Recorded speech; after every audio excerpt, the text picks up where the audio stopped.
নমস্কাৰ দেশ দুনিয়া অনুষ্ঠানৰ হৈতে ষ্টুডিঅ'ত মই অনিৰ্বাণ পাঠক এখমৰ এজন বিশ্বত্ৰাস সন্ত্ৰাসবাদী যিজন সন্ত্ৰাসবাদীৰ সন্ধান দিউতালৈ আমেৰিকাই ঘোষণা কৰিছিল 10 মিলিয়ন মাৰ্কিন ডলাৰৰ পুৰস্কাৰ এখমৰ সেইজন কুখ্যাত সন্ত্ৰাসবাদীৰ হৈতে আজি একেলগে মাৰ্কিন ৰাষ্ট্ৰপতি ডনাল্ড ট্ৰাম্প বৰ্তমান সৌদি আৰব ভ্ৰমণৰত ৰাষ্ট্ৰপতি ডনাল্ড ট্ৰাম্প এই ফটোখনত ৰাষ্ট্ৰপতি ট্ৰাম্পৰ হৈতে এয়া সৌদি আৰবৰ crown prince Mohammed bin Salman আৰু সিৰিয়াৰ অন্তৰ্বৰ্তীকালীন ৰাষ্ট্ৰপতি আহমদ আল সাৰা আজি সৌদি আৰবত সিৰিয়াৰ অন্তৰ্বৰ্তীকালীন ৰাষ্ট্ৰপতি আহমদ আল সাৰাৰ হৈতে এক যুগান্তকাৰী বৈঠকত মিলিত হয় ৰাষ্ট্ৰপতি ডনাল্ড ট্ৰাম্প এই বৈঠকে সমগ্ৰ মধ্যপ্ৰাচ্যৰ ভূ ৰাজনৈতিক পৃষ্ঠভূমিক এক নতুন ৰূপ দিব বুলিও চৰ্চা চলিছে সমান্তৰালভাৱে সিৰিয়াৰ অন্তৰ্বৰ্তীকালীন ৰাষ্ট্ৰপতি আহমদ আল সাৰাৰ হৈতে মাৰ্কিন ৰাষ্ট্ৰপতিৰ এই মিলনে বিশ্বৰ কূটনৈতিক মহলৰ চকু কপালত তুলিছে ইয়াৰ প্ৰধান কাৰণ আহমদ আল সাৰাৰ বিতৰ্কিত অতীত আজিৰ সিৰিয়াৰ অন্তৰ্বৰ্তীকালীন ৰাষ্ট্ৰপতি আহমদ আল সাৰা হিচাপে পৰিচিত এই ব্যক্তিজনে আছিল এখমৰ এজন বিশ্বত্ৰাস সন্ত্ৰাসবাদী যাৰ নাম আছিল আবু মোহাম্মদ আল জাওলানী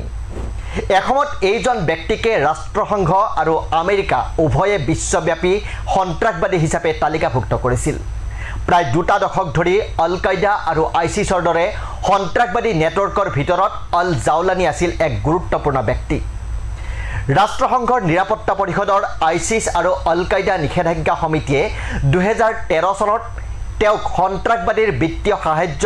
পৰিকল্পনা আৰু জেহাদী কাৰ্যকলাপৰ বাবে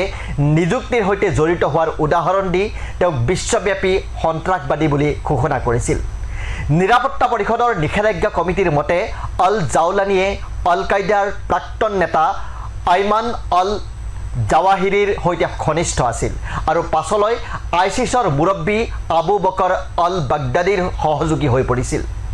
তেওঁ আল নুছৰাহ ফ্ৰণ্ট নামৰ সংগঠনটো স্থাপন কৰাত গুৰুত্বপূৰ্ণ ভূমিকা পালন কৰিছিল আৰু এই সংগঠনটোৱে হায়াত তাহৰিৰ আল শাম চমুকৈ HTS নামেৰে সিৰিয়াৰ এক শক্তিশালী উগ্ৰপন্থী শক্তিলৈ বিকশিত হৈছিল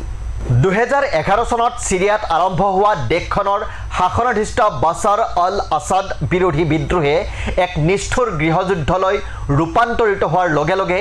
HTSে গতি লাভ কৰিছিল 2024 চনৰ শেষৰ ফালে আল জাওলানীৰ বাহিনীয়ে সিৰিয়াত এক ভয়ংকৰ আক্ৰমণ চলাইছিল য'ত আসাদ শাসনৰ পতন ঘটিছিল 2024 চনৰ 8 ডিচেম্বৰত বাছাৰ আল আসাদে ৰাছিয়ালৈ পলায়ন কৰে আৰু লগে লগে 5 দশকৰো অধিক সময়ৰ বাদ শাসনৰ অন্ত পৰে ইয়াৰ পাছতেই HTSৰ মুৰব্বী আল জাওলানীয়ে নিজৰ বিজয় ঘোষণা কৰে আৰু লগতে নিজকে সিৰিয়াৰ অন্তৰ্বৰ্তীকালীন ৰাষ্ট্ৰপতি হিচাপে অধিষ্ঠিত কৰে এই ৰূপান্তৰৰ প্ৰতীকী পদক্ষেপ হিচাপে 2025 চনৰ জানুৱাৰী মাহত আবু মোহাম্মদ আল জাওলানীয়ে আহমদ আল সাৰা নাম গ্ৰহণ কৰে ট্ৰাম্প আৰু আল সাৰাৰ এই বৈঠকে বিশ্বজুৰি চৰ্চিত হোৱাৰ দ্বিতীয়টো কাৰণ হ'ল আমেৰিকাৰ নীতিৰ অভূতপূৰ্ব পৰিৱৰ্তন ৰাষ্ট্ৰপতি ডনাল্ড ট্ৰাম্পে সিৰিয়াৰ ওপৰত আমেৰিকাৰ নিষেধাজ্ঞা সম্পূৰ্ণৰূপে আঁতৰোৱাৰ কথা ঘোষণা কৰিছে ইয়াৰ কিছুমান নিষেধাজ্ঞা 1979 চনৰ পৰাই চলি আছিল যেতিয়া সিৰিয়াক হিজবুল্লাহ আৰু ইৰাণৰ সমৰ্থন কৰাৰ বাবে আমেৰিকাৰ বিদেশ বিভাগে সন্ত্ৰাসবাদৰ পৃষ্ঠপোষক বুলি অভিহিত কৰিছিল কিন্তু এতিয়া ৰাষ্ট্ৰপতি ট্ৰাম্পৰ এই ঘোষণাই ৱাশ্বিংটনৰ সিৰিয়া নীতিৰ আমূল পৰিৱৰ্তনৰ সংকেত দিছে ইপিনে এই ভূ ৰাজনৈতিক নাটকখনত আন এক চৰ্চিত দিশ হৈছে সৌদি আৰবৰ ক্ৰাউন প্ৰিন্স মোহাম্মদ বিন সলমানে এই ঐতিহাসিক বৈঠকৰ ব্যৱস্থা কৰাত সহায়ক আছিল সৌদি আৰবৰ ক্ৰাউন প্ৰিন্সৰ এই গুৰুত্বপূৰ্ণ ভূমিকাক স্বীকাৰো কৰিছে ডনাল্ড ট্ৰাম্পে আৰু তেওঁক সিৰিয়াৰ বাবে এক নতুন অধ্যায় বুলি অভিহিত কৰা কামটোক সহজ কৰি তোলাৰ বাবে কৃতিত্ব দিছে বৈঠকৰ পাছত ডনাল্ড ট্ৰাম্পে স্পষ্ট কৰি দিছে যে এতিয়া আমেৰিকাই সিৰিয়াৰ নতুন নেতৃত্বক আনুষ্ঠানিকভাৱে স্বীকৃতি দিছে তেওঁ কৈছে ৰাষ্ট্ৰপতি আল সাৰাৰ অধীনত সিৰিয়াই শান্তিৰ সতেজ সুযোগৰ যোগ্য দুয়োগৰাকী নেতাই ব্যক্তিগত আলোচনাও অনুষ্ঠিত কৰিছে য'ত ট্ৰাম্পে সিৰিয়াৰ পুনৰ নিৰ্মাণ আব্ৰাহাম চুক্তিত স্বাক্ষৰ কৰা আৰু সিৰিয়াৰ ভূখণ্ডৰ পৰা সকলো বিদেশী সন্ত্ৰাসবাদী সংগঠনক বহিষ্কাৰ কৰাটো নিশ্চিত কৰিবলৈ উৎসাহিত কৰিছে ট্ৰাম্প আৰু আল সাৰাৰ বৈঠকত তুৰ্কীৰ ৰাষ্ট্ৰপতি ৰেচেপ টাইপ এৰডোগানেও ফোন কলৰ জৰিয়তে অংশ লৈছে ইয়াৰ দ্বাৰা সিৰিয়াৰ নতুন চৰকাৰৰ সৈতে টাৰ্কি জড়িত হ'বলৈ ইচ্ছা কৰাৰ ইংগিত পোৱা গৈছে যেটো টাৰ্কিৰ পূৰ্বৰ স্থিতিৰ পৰা এক বৃহৎ পৰিৱৰ্তন বুলি অভিহিত হৈছে ইপিনে উপসাগৰীয় কেইবাখনো দেশেও আসাদৰ পতনৰ পাছত আল সাৰা প্ৰশাসনৰ প্ৰতি সমৰ্থন ব্যক্ত কৰিছে কিন্তু সিৰিয়াৰ আল সাৰা প্ৰশাসনৰ প্ৰতি আমেৰিকাৰ এই সমৰ্থনক সহজভাৱে লোৱা নাই ইজৰাইলে আমেৰিকাক এজন প্ৰাক্তন জেহাদী ব্যক্তিক বৈধতা প্ৰদান নকৰিবলৈ আহ্বান জনাইছে ইজৰাইলে লগতে আমেৰিকাক অত্যন্ত সাৱধানতাৰে আগবাঢ়ি যোৱাৰ পৰামৰ্শ দিছে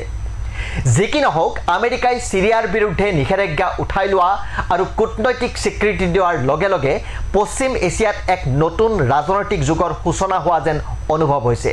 সিৰিয়াৰ বৈদেশিক মন্ত্ৰালয়ে আজিৰ এই পৰিঘটনাক দেশখনৰ বাবে ঐতিহাসিক টাৰ্নিং পইণ্ট বুলি প্ৰশংসা কৰিছে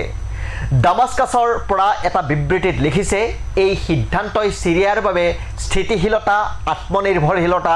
আৰু জাতীয় নৱীকৰণৰ দিশে আগবাঢ়ি যাবলৈ এক গুৰুত্বপূৰ্ণ পথ মুকলি কৰিছে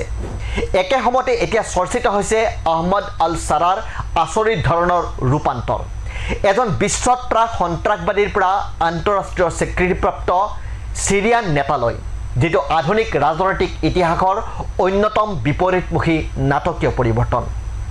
আপোনালোকে চাই আছিল দেশ দুনিয়া ৰাষ্ট্ৰীয় তথা আন্তঃৰাষ্ট্ৰীয় বিভিন্ন গুৰুত্বপূৰ্ণ খবৰৰ বাবে চাই থাকিব আমাৰ এই বিশেষ অনুষ্ঠান ধন্যবাদ